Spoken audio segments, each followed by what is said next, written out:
अभिराम कुठे आहे? अभिरामला फोन दे. एजे आजींना तुमच्याशी बोलायचं. आई, मी विक्रांतला घेऊन पोलीस स्टेशनला चाललोय. नाही अभिराम, विक्रांतला जरा तू घरी घेऊन ये. का पण? विक्रांतचा खरा चेहरा सगळ्यांना कळायला हवा. तू जर त्याला परस्पर पोलीस स्टेशनला घेऊन गेलास ना तर सरस्वतीच्या मनामध्ये तुझ्याबद्दल गैरसमज निर्माण होतील. काही झालं तरी तो तिचा भाऊ आहे. त्याचा खरा चेहरा लोकांसमोर यायलाच हवा. ठीक आहे, मी आलोच. चल.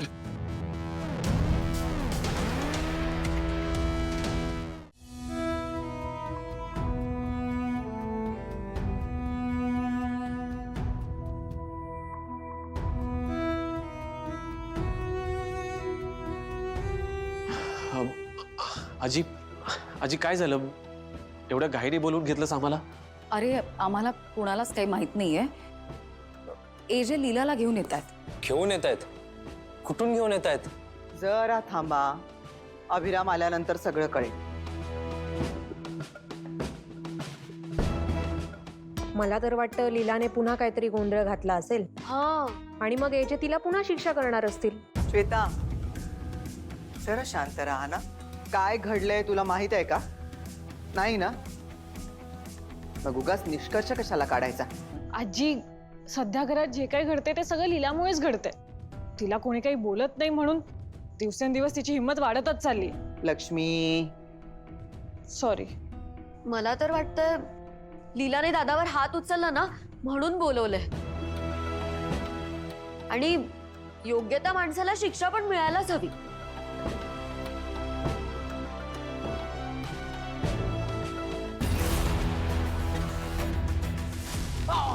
विक्रांत दादा, काय झालं तुला? ठीक आहे विक्रांत दादा. एवढं कसं लागलं तुला? काय लागलं तुला? काय झालं दादा? पप्पू जावानी दादाला काय झालं? त्याची ही अवस्था कोणी केली सांग ना वहिनी. एजे तुम्ही तरी सांगा ना, काय झालंय? दादाची ही अवस्था कोणी केली? एजे प्लीज सांगा ना, काय झालंय? आय एम सॉरी सरस्वती, पण माझा नाईलाज होता.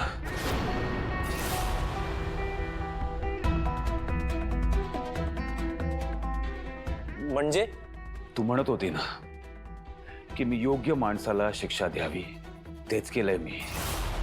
पण अनफॉर्च्युनेटली तो योग्य माणूस लीला नाही, हा विक्रांत होता. काय?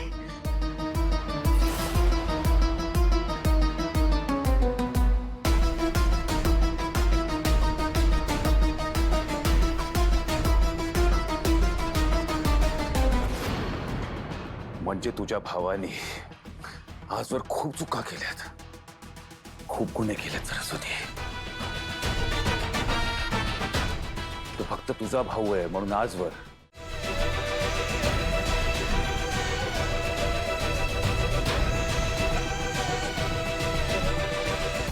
तुमचे कुठल्या तोंडाने आभार मानू एजी? ह्या सगळ्यात तुम्ही रेवतीचं नाव घेणं टाळलं. थँक्यू, खरंच थँक्यू सो मच. काय हे विक्रांत, किती आदर, किती माया होती रे तुझ्याबद्दल माझ्या मनामध्ये. काय ऐकते मी आज? शी. आई, ह्याच्या गुन्ह्यांची लिस्ट इथे संपत नाहीये. ही तर फक्त सुरुवात आहे. हो सरस्वती मॅडम, मागे मेहंदीच्या फंक्शन मधनं मी पळून गेले होते. नाही, तो माझाच मूर्खपणा होता, पण या विक्रांतमुळे मी गुंडांच्या तावडीत सापडली. ती मला एका गोडाऊन मध्ये घेऊन गेली आणि मला त्रास द्यायला सुरुवात केली. खरंच तेव्हा एजे आले म्हणून मी वाचले. हे तू गप्प बसा, गप्प बसतो. हे सगळं खोट आहे. माझा ना तुझ्यावर विश्वासच नाहीये. नाही सरू, खरंय, हिला आणि एजंटचं लग्न विक्रांतमुळेच झालं.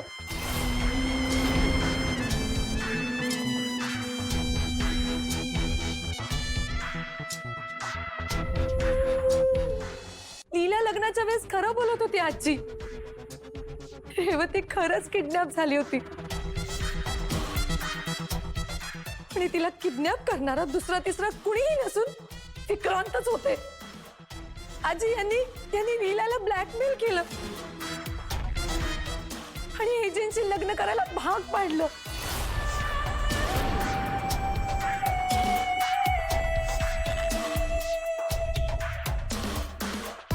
म्हणजे एजे आणि लीलाला त्या मास्कमुळे जो मनस्ताप झाला, त्यांची भांडणं झाली, घरच्यांना त्रास झाला, त्या सगळ्याला जबाबदार हा विक्रांत आहे. ताई, तो हे सगळं का करेल? कारण विक्रांत मुलींना त्रास देतो हे मला एजंटशी लग्न करायच्या आधीपासूनच माहिती होतं. मी म्हणून त्याला धडा शिकवायला मी एजंटकडे मदत मागितली होती आणि एजंटनी त्याला शिक्षा करायला त्याची वर्दी उतरवली. काही काय बोलतीस तू? आणि तू आता म्हणाली लग्नाच्या आधी दादाची वर्दी उतरवली. कसं शक्य आहे? तेव्हा सरू अगं, ह्यांनी तो युनिफॉर्म भाड्याने आणला होता आणि आपल्याला फसवत होते. फसवणूक केली यांनी आपली.